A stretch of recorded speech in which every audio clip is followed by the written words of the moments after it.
Méditation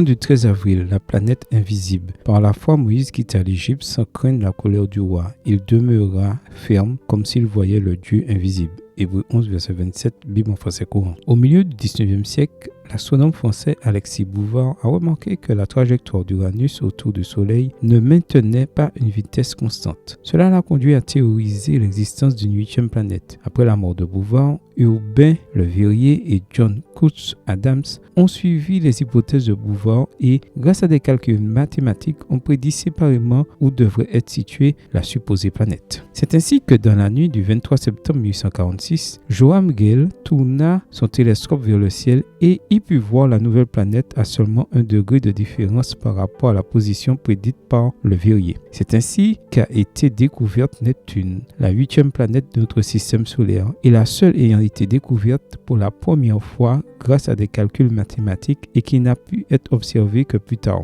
L'espace n'est pas le seul endroit où des mystères attendent d'être résolus. Les écosystèmes riches et variés qui composent notre planète et le cours de l'histoire contiennent également des énigmes qui, si nous faisons les bons calculs, révéleront le Créateur et le soutien de tout. Comme Neptune, nous ne pouvons pas toujours voir Dieu à l'œil nu. Cependant, si nous faisons le bon calcul et regardons à travers le prisme de la foi, nous trouverons des preuves irréfutables de la main qui tient l'univers.